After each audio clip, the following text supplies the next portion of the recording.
কেমন আছেন যশোরবাসী? মাশাআল্লাহ, আপনাদের এই কোরআনের তাফসীরের এই বাগানে এসে ভালো লাগছে? মাশাআল্লাহ। আর 3 দিন ব্যাপী আদ-দ্বীন ফাউন্ডেশনের এই আয়োজন শুধু যারা আপনারা এখানে এসেছেন আপনাদেরকেই মুগ্ধ করে নাই, বাংলাদেশের টেকনাফ থেকে তেতুলিয়া, রূপসা থেকে পাতুলিয়া পর্যন্ত এই 3 দিন ব্যাপী প্রোগ্রামের বাংলাদেশের সমস্ত মুসলমানদের আকাঙ্ক্ষা, যদি সুযোগ থাকতো আমার মনে হয় বাংলাদেশের সমস্ত মুসলমান এই প্রোগ্রামে আসতো।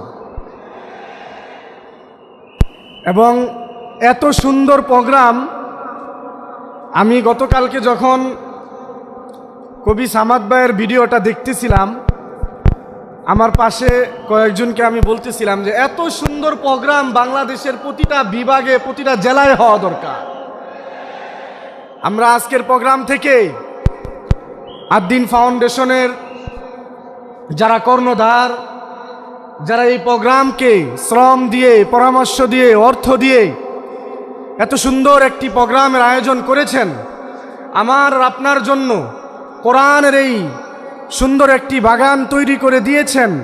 কোরআনের কিছু কথা, বাংলাদেশের এমন কিছু ব্যক্তি যারা কোটি কোটি মানুষের হৃদয় স্পন্দন, তাদের জবান থেকে কোরআন সুন্নাহর কিছু কথা শোনার সুযোগ করে দিয়েছেন। তাদেরকে আমরা সকলেই আজকের এই প্রোগ্রাম থেকে আন্তরিক শুভেচ্ছা এবং অভিনন্দন জানাচ্ছি। আজকের প্রোগ্রাম তো কিছুক্ষণ পরে বাংলাদেশের অনেক মাজলুম আলেম দ্বীনের মধ্যে একজন মুফতি আমির হামজা দামাত বারাকাতুহুম হযরত কিছুক্ষণ পরে আসবেন, আপনাদের সামনে তাফসীর করবেন।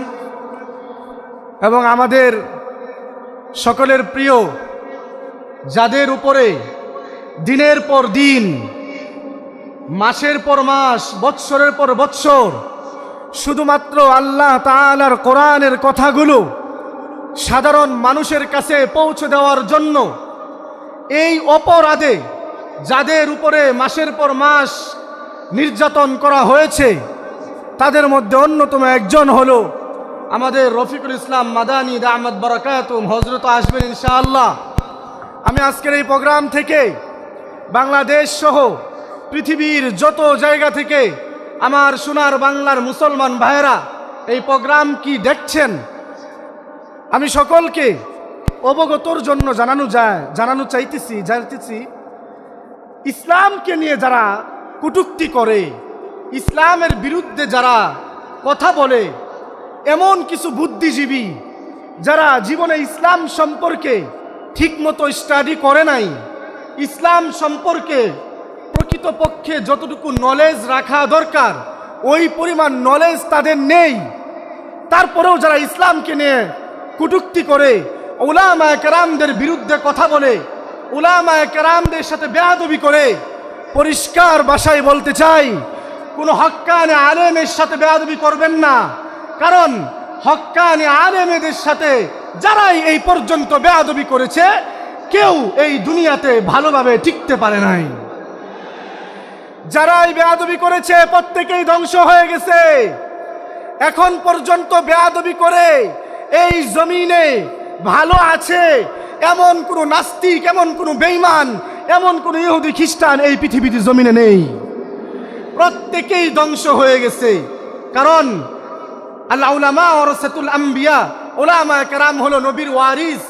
আমরা নবীজিকে দেখি নাই, নবী রাসূলদেরকে দেখার সুযোগ আমাদের হয় নাই, কিন্তু এই উলামায়ে কেরাম যারা দ্বীনের কথা বলে, ইসলামের কথা বলে, কোরআনের কথাগুলো মানুষের কাছে পৌঁছে দিচ্ছে, মানুষকে ইসলামের প্রতি আহ্বান করতেছে, তাদেরকে যদি অত্যাচার করা হয়, তাদের কণ্ঠকে যদি স্তব্ধ করে দেওয়ার চেষ্টা করা হয়, মনে রাখতে হবে তোমার কণ্ঠ স্তব্ধ হয়ে যাবে, তুমি স্তব্ধ হয়ে যাবা, তোমার 14 গোষ্ঠী স্তব্ধ হয়ে যাবে। মনে রাখবা, কোনো আলেমের কণ্ঠকে স্তব্ধ করতে পারবা না। এই পর্যন্ত গত 4-5 বছরে আমরা দেখেছি বাংলাদেশের শত শত উলামা কেরামদেরকে যে পরিমাণ নির্যাতন করা হয়েছে। এমন একজন ব্যক্তি যিনি আগামীকালকে আপনাদের এই প্রোগ্রামে আসবেন, আল্লাহ তাআলা হযরতকে এত উঁচু মাকাম দান করছেন, তুমি বাংলাদেশ থেকে চলে যেতে বাধ্য করেছো। তাতে কি হয়েছে? পৃথিবীর সমস্ত এমন এমন দেশ, এমন এমন পার্লামেন্ট যেগুলোতে তোমাকে নিয়ে কথা হয় নাই, কিন্তু মিজানুর রহমান আজহারীকে নিয়ে কথা হয়েছে। যাকে আল্লাহ তাআলা উপরে উঠান, পৃথিবীর কোনো মানুষ তাকে নিচে নামাইতে পারে না, ঠিক কিনা? হযরতকে আল্লাহ তাআলা হায়াতের মধ্যে বারাকাত দান করুন, সকলে বলে আমিন। হযরত আগামীকালকে আসবেন। আজকে আমাদের মাজলুম আলেমে দ্বীন বয়ান করবেন। হযরত চলে এসেছেন, রফিকুল ইসলাম মাদানী। হযরতের জন্য দোয়া, বাংলাদেশের সমস্ত আলেমদের জন্য দোয়া। আল্লাহ তাআলা এই মাজলুম দ্বীনকে দ্বীনের জন্য কবুল করুন এবং তাদের হায়াতকে আমাদের উপর আরো বেশি দীর্ঘায়ু দান করুন, সকলে বলে আমিন। সকলে জুড়ে একটা নারে তাকবীর দেয়, নারে তাকবীর, নারে তাকবীর।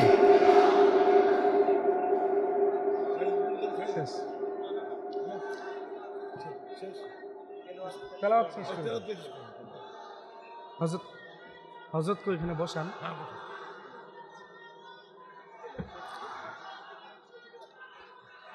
মাশাআল্লাহ, সবাই সবাই খামোশ হয়ে যাই। ওয়াইদা কুরিআল কুরআন ফাসতামিউ লাহু ওয়া আনসিতু লাআল্লাকুম তুরহামুন। কোরআন তেলাওয়াতের সময় চুপ থেকে শুনতে হয়, এটা ওয়াজিব। কেউ যদি চুপ না থাকে তাহলে তার কবিরা গুনাহ হয়। এজন্য আমরা সবাই চুপ হয়ে যাই।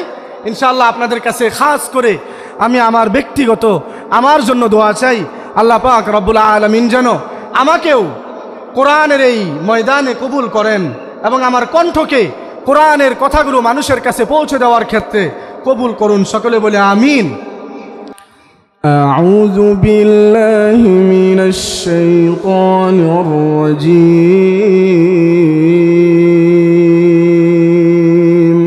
بسم الله الرحمن الرحيم. سبحان الذي أسرى بعبده ليلا من المسجد الحرام إلى المسجد الأقصى ليلا من المسجد الحرام إلى المسجد الأقصى الذي باركنا حوله لنريه من آياتنا إنه هو السميع البصير.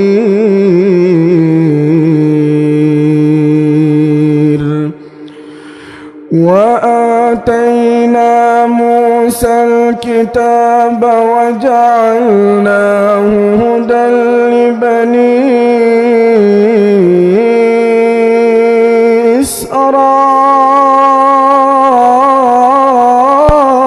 إسرائيل ألا تتخذوا من دوني وكيلا ذرية من حملنا مع نوح إنه كان عبدا شكورا. وقضينا إلى بني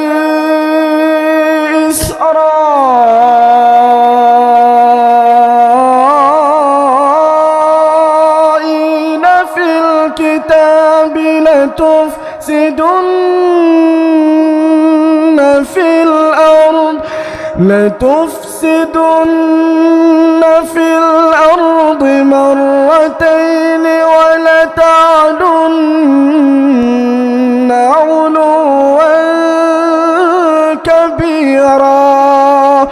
فإذا جاء وعد أولاهما بعثنا عليكم عبادا لنا أولي بأس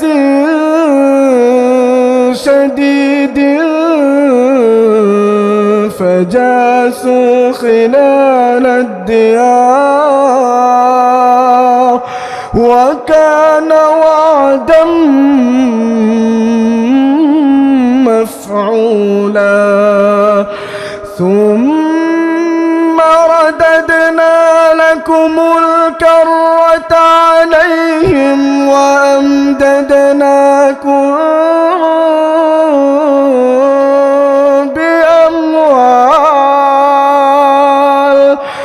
بأموال وبنين وجعلناكم أكثر نفيرا إن أحسنتم أحسنتم لأنفسكم وإن أسأتم فلها فإذا جاء وعد الآخرة ليسوءوا وجوهكم وليدخلوا المسجد كما دخلوه أول مرة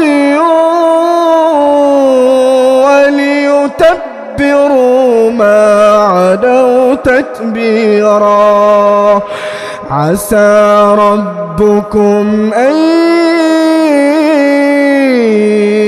يرحمكم وإن عدتم عدنا وجعلنا جهنم للكافرين حصيرا إن هذا القرآن يهدي للتي هي أقوم ويبشر المؤمنين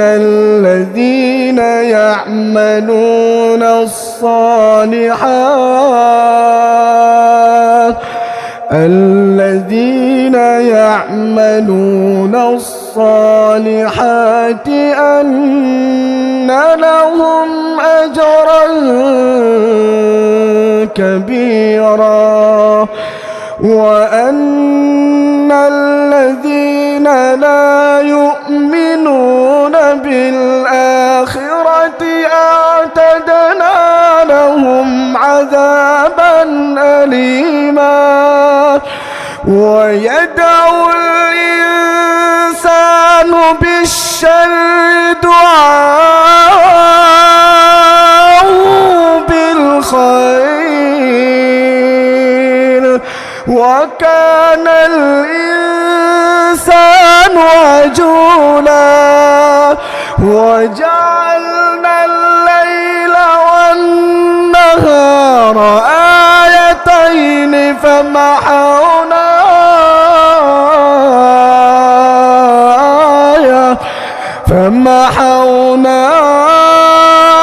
آية الليل وجعلنا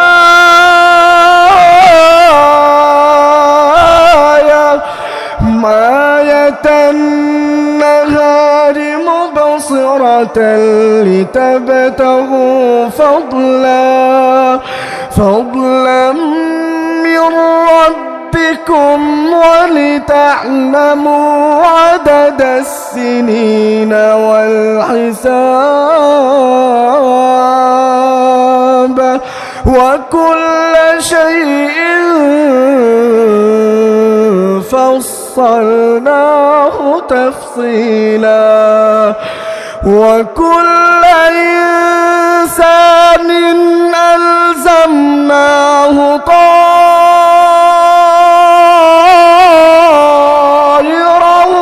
في عنقه ونخرج له يوم القيامة كتابا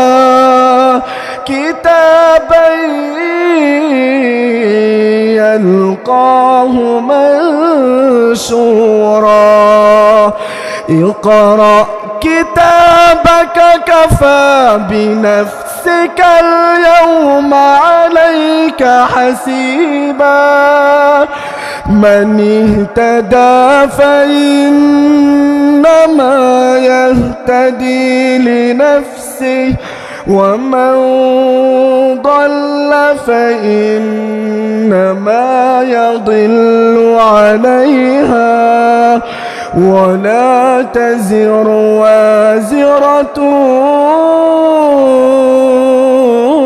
وزر أخرى وما كنا معذبين حتى نبعث رسولا وإذا أردنا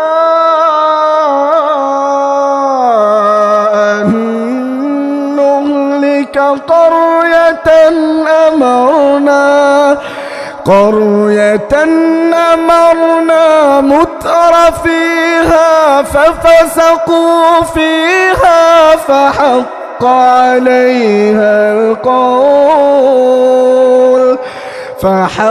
عليها القول فدمرناها تدميرا وكم أهلكنا من القرون من بعد نوح وكفى بربك بذنوب عباده خبيرا بصيرا بسم الله الرحمن الرحيم لا يستوي أصحاب النار وأصحاب الجنة أصحاب الجنة هم الفائزون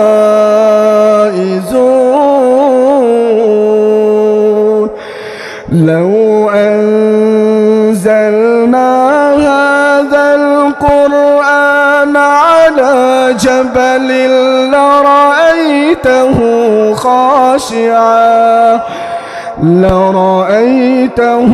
خاشعا متصدعا من خشية الله وتلك الأمثال نضربها للناس لعلهم يتفكرون هو الله الذي لا إله إلا هو عالم الغيب والشهادة هو الرحمن الرحيم هو الله الذي لا إله إلا هو الملك القدوس السلام المؤمن المهيمن العزيز الجبار المتكبر سبحان الله عما يشركون هو الله الخالق البارئ المصور له الأسماء الحسنى يسبح له ما في السماوات والأرض وهو العزيز الحكيم.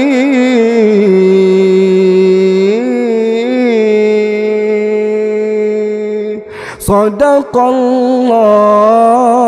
العظيم. السلام عليكم ورحمة الله وبركاته.